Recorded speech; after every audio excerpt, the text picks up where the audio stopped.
Bonjour à tous, on est ici au colloque consacré à l'allaitement au CHRM de Namur. On a la chance d'avoir avec nous Laurence Fruciot qui est représentante et déléguée commerciale de chez Medela, formatrice également, depuis 22 ans maintenant qu'elle est chez Medela. Elle va nous expliquer qui est Medela exactement et elle a d'ailleurs une petite intervention dans le congrès qui s'intitule, je reprends ma fiche, qui s'intitule « Votre partenaire allaitement de l'hôpital à la maison ».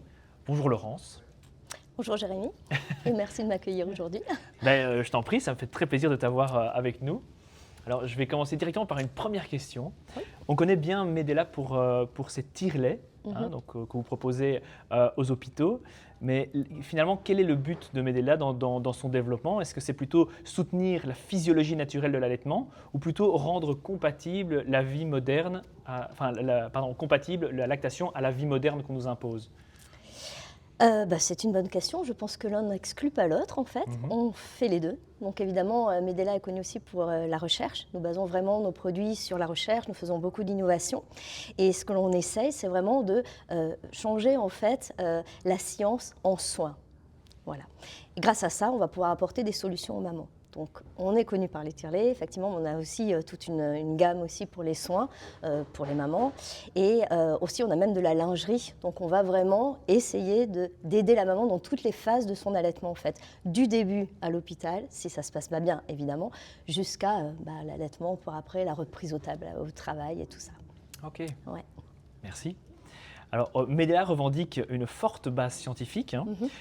Peux-tu nous expliquer comment la recherche influence concrètement vos produits? Et as-tu des partenariats avec des équipes cliniques et universitaires francophones? Alors, la recherche, c'est très très important pour nous, effectivement. Donc nous travaillons avec des universités, alors un peu partout dans le monde. Alors vraiment francophone, je ne pourrais pas te donner un nom comme ceci. Je sais que souvent on parle, en tout cas, de l'université, à la recherche, donc à l'université australienne. Ça a commencé là en tout cas, parce que ça fait quand même plus de 60 ans qu'on est présent en fait. Et ce qu'on fait, en fait, on regarde vraiment la nature. Voilà, on regarde ce que fait le bébé au sein, les mimiques qu'il fait, tout ça. On s'en inspire, on étudie tout ceci et on essaie de traduire ça dans nos produits. Voilà. Ok. Et plutôt les résultats sont bons?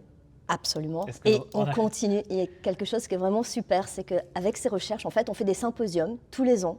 On a un symposium, c'est à Lisbonne maintenant, là, fin novembre, enfin mi-novembre, et on communique en fait aux professionnels ce que l'on a trouvé. Parce que les professionnels, pour nous, c'est vraiment très important. On essaye aussi de les soutenir dans leur accompagnement aux mamans.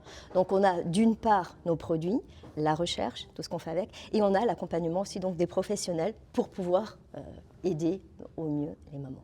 C'est un peu notre rôle, c'est notre mission. Parlons-en d'ailleurs des besoins des mères aujourd'hui. Le rythme de vie moderne rend parfois difficile un allaitement exclusif. Donc c'est pour ça que vous êtes là pour ça d'ailleurs. Comment Medela adapte-t-elle ces innovations à la réalité concrète des mamans, le travail, la charge mentale, la fatigue et parfois aussi l'isolement? Oui, tout à fait. Donc en fait, on essaie d'apporter des solutions pour la maman. Chaque maman est différente, évidemment.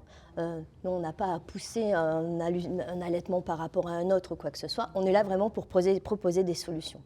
Donc, c'est très important de l'éduquer, la maman aussi, parce qu'elle ne sait peut-être pas les différentes phases dans l'allaitement, tout comme par exemple, on met en place l'allaitement avec un tire-lait pour l'hôpital, comme on a notre symphonie. Mais la maman ne reste pas très longtemps à l'hôpital. Donc ensuite, elle va louer le symphonie. Donc nous avons des partenaires. Donc le symphonie, c'est? C'est le tire-lait vraiment pour l'hôpital. Donc c'est vraiment notre tire-lait avec une carte à puce, un système qui est dans presque plus de 80% des hôpitaux en Belgique. Et ce tire-lait va vraiment démarrer l'allaitement. Ça, c'est vraiment le début. Ensuite, quand tout ça est mis en place, alors la maman peut acheter un petit tire-lait d'appoint. Et là, eh bien, on s'adapte effectivement au marché. Les mamans sont actives, elles veulent pouvoir faire plusieurs choses en même temps, même si on conseille quand même de prendre le temps effectivement de tirer son lait, c'est important aussi. On ne peut pas tout faire en même temps. Mais on propose maintenant aussi des tire-laits nomades, donc vraiment dans le soutien-gorge, qui permettent aux mamans d'avoir les mains libres et de pouvoir peut-être travailler même si elles le souhaitent ou prendre leur bébé avec elles. Donc on s'adapte vraiment aux besoins du marché. Et nous avons aussi différents niveaux de prix aussi pour s'adapter aussi au budget des différentes mamans. Donc la maman a le choix entre la façon très traditionnelle en fait avec les tétrelles comme on connaît qui sont chez nous ovales pour pouvoir repositionner sur le sein. Et on a aussi ces tire-laits nomades, donc on a des coquilles. Et on a alors le nomade complètement dans le soutien-gorge et on a un petit peu l'hybride où on a un tuyau avec une coquille.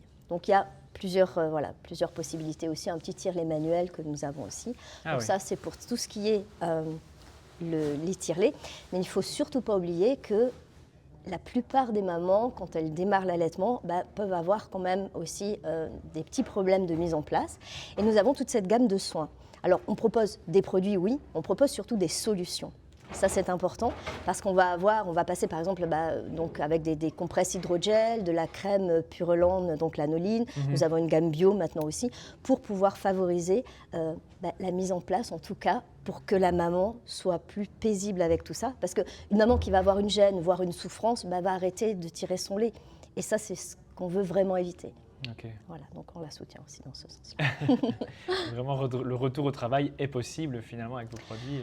Absolument. Ouais. Et on le conseille évidemment aussi parce que c'est vrai qu'on entend souvent, oui, moi je vais essayer d'allaiter. La plupart des mamans ici en Belgique, en tout cas, peut allaiter en principe. Donc le départ doit être possible. Après, évidemment, chaque situation est différente et il y a des fois des obstacles qui vont faire que ça va être compliqué. Mais en tout cas, quand tout ceci est mis en place avec un bon départ, avec donc le Symphony pour mettre en place l'allaitement, et bien après, cette maman va prendre confiance, va pouvoir acheter un petit tire-lait qu'elle va pouvoir emporter partout et donc aussi au travail. Alors j'espère vraiment que les mamans vont pouvoir casser un peu cette idée de dire je reprends le travail donc j'arrête de tirer mon lait parce qu'on peut avoir du lait maternel quand on a bien mis tout en place. Il y a des solutions maintenant. Ouais. Super. Alors, encore une petite question. Beaucoup de parents pratiquent un allaitement qui est dit mixte. Donc on passe du biberon après quelques mois, au biberon après quelques mois, pardon. Quelle est la position de Medela sur cette transition ? Donc soutenez-vous un message de tout ou rien, soit on allaite, soit on n'allaite pas, ou alors une approche plus flexible et bienveillante, donc c'est dans cette approche de mix où on a cette phase entre l'allaitement naturel et le biberon. Absolument. De toute manière, la seule chose que j'ai à dire, c'est que c'est la maman qui choisit. Ah oui.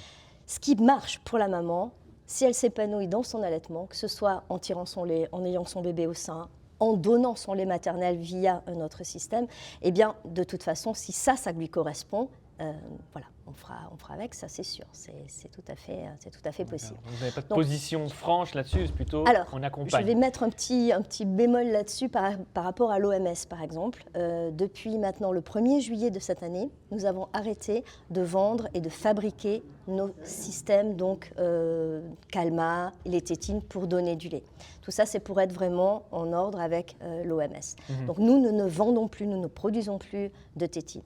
Mais je pense que le plus important, c'est que la maman, en plus d'allaiter évidemment en ayant son bébé au sein, puisse quand même continuer à donner ce lait maternel qui est de l'or blanc en fait. Parce que c'est plus qu'une nourriture, c'est en fait un médicament. Donc vraiment, j'espère que les mamans pourront continuer à allaiter très longtemps et à donner ce lait maternel éventuellement. Enfin, réussir aussi. Une petite dernière. Alors, selon toi, à quoi ressemblera l'allaitement dans 10 ans ? Quel progrès ou quel changement technologique, vu que Medela c'est quand même fort là-dedans, qui pourrait réellement aider les parents sans dénaturer le lien mère-bébé ? Medela dans 10 ans. Moi, j'ai envie de rêver là-dessus, en fait. Je ne pourrais pas te dire ce qui va se passer dans 10 ans, mais ce que vraiment, moi, j'espère, c'est que dans les gouvernements, dans la société, on va arriver à comprendre que le lait maternel, c'est vital, en fait. C'est du lait maternel pour humain, pour bébé humain, en fait. Donc, c'est vraiment le meilleur. Et il faut faciliter ça. Donc, faciliter ça en ayant des petites pièces dans les entreprises pour pouvoir tirer son lait tranquillement. Une maman qui va nourrir son bébé dans un restaurant, ça devrait devenir normal, quoi.